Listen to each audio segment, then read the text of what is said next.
இந்த உலகையாவுடைய முதலாவது அதனுடைய வரைவிலக்கணம் என்ன? உலகையானால் என்ன? அது எந்த சொல்லிலிருந்து வந்தது? நான் அடிக்கடி பார்க்கிறோம் துஹா. துஹா தொழுகை. துஹா தொழுகை தொடரக்கூடிய நேரம் முற்பகலுடைய நேரம். அரபியில் புகருக்கு முந்தின நேரத்திற்கு சொல்றது துஹாவுடைய நேரம். துஹா முற்பகலின் மீது சத்தியமான சூரத்து துஹா. அந்த துஹா என்ற சொல்லிலிருந்துதான் உதஹியா என்ற சொல் வந்தது. உதஹியாவும் அந்த நேரத்தில் கொடுக்கப்பட வேண்டிய ஒன்று. அதனால்தான் உதஹியா முற்பகலில் பெருநாளுடைய தொழுகைக்கு பின்னால் முற்பகலில் கொடுக்கக்கூடிய ஒன்று. அந்த அடிப்படையில் தான் துஹா என்ற சொல்லிலிருந்து உதஹியா என்ற சொல் பெறப்பட்டது. இரண்டாவது ஒரு வார்த்தை பேசப்படும் குர்பான். உங்களோட குர்பான் கொடுக்கலையா, குர்பான் பார்சல் இல்லையா, குர்பான் குர்பான். இந்த ரெண்டு வார்த்தை அரபியிலே பாதிக்கப்படும். இப்ப உதஹியா என்பதற்கு சொல்ல தெரியும், அது துஹா முற்பகலுடைய அரபு வார்த்தையிலிருந்து வந்தது. குர்பான் என்றால் அரபுல நெருங்குதல் என்று அர்த்தம். அல்லாஹ் நெருங்க செய்யப்படுகின்ற எல்லா அமலுக்கும் குர்பான் அத்தகர்ருபு இலல்லாஹ், அல்லாஹ்வின் பக்கம் நெருங்குகிறது என்று அர்த்தம். அப்ப குர்பான் என்று ஏன் உதஹியாவுக்கு சொல்வதென்றால், உதஹியாவின் மூலம் நோக்கம் அல்லாஹ்வை நெருங்குவது குர்பான். எனவே அந்த சொல்லும் பயன்படுத்தப்படுகிறது. அம்மல் குர்பான் ஃபஹுவ குல்லு தாஅத்தின் யதகர்ரபு பிஹா இலல்லாஹி தஆலா அஸ்ஸலா வஸ்ஸியாம் வஸ்ஸதகா வஸ்ஸவா. தொழுகை, நோன்பு, ஜகாத் அனுப்பதன் மூலம் எப்படி அல்லாஹ்வுடைய நெருக்கத்தை அடைகிறோம், இதுபோல் உதஹியா கொடுப்பதன் மூலம் அல்லாஹ்வுடைய நெருக்கத்தை அடைவது. அதனால குர்ஆன் அல்லாஹ் தஆலா உதஹியாவுக்கு குர்பான் என்ற வார்த்தையை பாவித்திருக்கிறார். வத்லு அலைஹிம் நபஅ பனி ஆதம பில் ஹக்கி இத் கர்ரபா குர்பானா.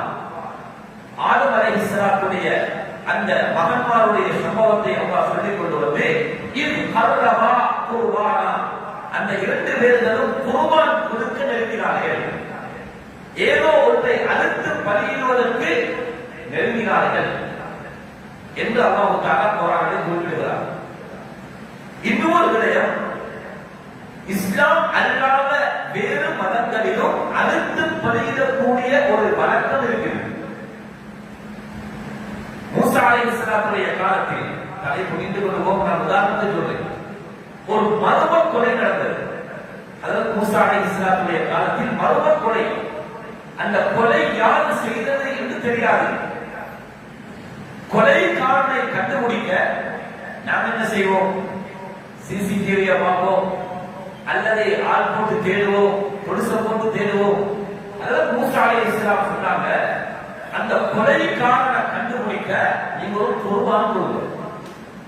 இன்னல்லாஹ யஅமுருக்கும் அன் தذبحوا பகரா, நீங்க ஒரு மாட்டை அறுத்து பலியிடுங்க என்று அல்லாஹ் தஆலா இருக்கிறார்.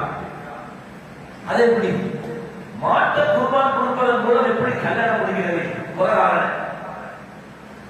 அதற்கு பின்னால் மூசா அலைஹிஸ்ஸலாத்துடைய கூட்டம் கேள்விகள் கேட்டுக்கொண்டு போறாங்க. அது என்ன மாடு, அது என்ன கலர் இருக்கணும்? கேள்வி கேட்க கேட்க அல்லாஹ் கஷ்டப்படுத்தினான்.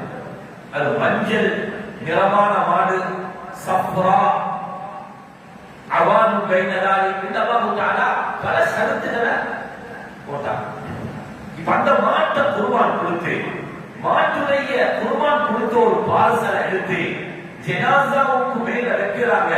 ஜனாசா எழுப்பி சொல்லிச்சு, என்ன கொண்டதிகள் தான். குர்ஆன்ல மட்டும் சொல்லப்படாமல் இருந்தால் சந்தேகப்பட்டிருக்கும். எப்படி ஜனாசா எழுப்பி பேசுவது? குர்பானுடைய பார்சலை கொலை செய்யப்பட்ட மனிதனுடைய தொடைக்கு மேல் வைக்கப்படுகிறது. ஜனாசா எழுப்பி சொன்னது, என்னை கொலை செய்து அவர் அல்ல, அந்த தோட்டக்காரன் தான் கொலை செய்தான் என்று ஆளை காட்டி கொடுத்துச்சு. இதனாலதான் ஒரு பிரச்சனை, ஒரு நோய், மறைந்திருக்கக்கூடிய ஒரு நோய், அல்லது என்ன நோய் என்று கண்டுபிடிக்க முடியாது. வைத்தியர்கள் கூட தடமாறுகிறார்கள்.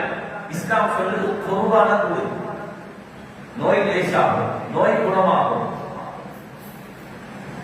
இப்படியான ஒரு வழிகாட்டல் குர்ஆன்ல இருக்கிறது.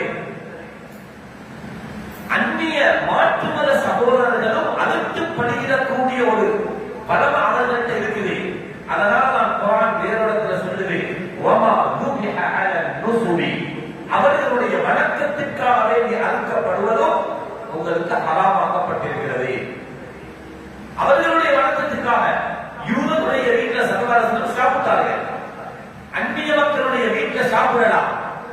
ஆனால் அவர்களுடைய வணக்கம் சார்ந்து அவர்களுடைய ஒரு நேர்ச்சைக்காக வேண்டி அறுத்து அதன் மூலம் ஏதாவது சாப்பாடு செய்தால் அதனை சாப்பிட மார்க்கத்தில் அனுமதி இல்லை. அதற்கு ஆதாரமாக இந்த ஆயத்து தான் பெறப்படுகிறது.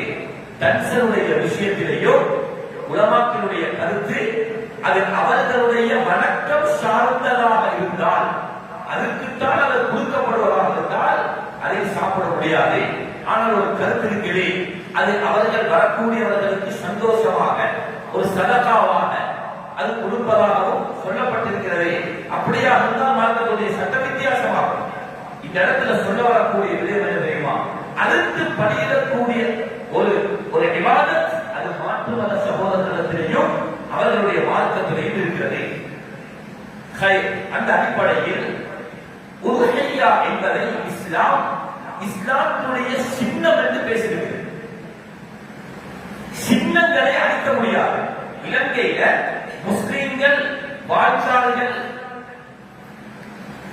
என்பதற்கு 1500 2000 வருஷத்துடைய வரலாறு இருக்கிறது என்று முன்னால் இருந்த ஒரு ஜனாதிபதி அவருடைய உரையிலே சொன்னார். கிட்டத்தட்ட 1500 2000 வருடத்திற்கு உண்டான முஸ்லிம்கள் வாழ்ந்ததற்கான அடையாள இலங்கையில் இருக்கிறது. பேருகளையும் அதிலே அடங்கும். எங்களுடைய ஊர் மாவட்டங்க பிரம்மாண்டமா என்ற ஊர்ல நாங்கள் வசிக்கக்கூடிய ஒரு ஊர். ஹிஜ்ரி 133 யாரா ஹிஜ்ரி 135 கடைசி சஹாபி மரணிக்கிறார் 111 அபூ துஃபைல் ரலியல்லாஹு அன்ஹு அவர்கள் தான் கடைசி சஹாபி. 111 சஹாபி மரணிக்கிறார்களா? 133 135 யார காலம்?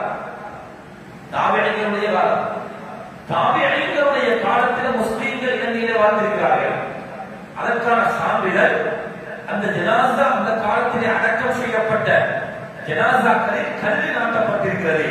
அந்த கல்லில் ஹிஜ்ரி 133 ஹிஜ்ரி 135 அந்த கல்லுகளை மிஸ்ருடைய எகிப்துடைய மியூசியத்திற்கு கொண்டு போய் வைத்து அதற்கு பின்னால் கொழும்பு மியூசியத்தில் அது வைக்கப்பட்டு இப்பொழுது எங்களுடைய ஊர் மஸ்ஜிதில் ஒரு இடத்தில் அந்த கல்லு பாதுகாப்பாக வைக்கப்பட்டிருக்கிறது.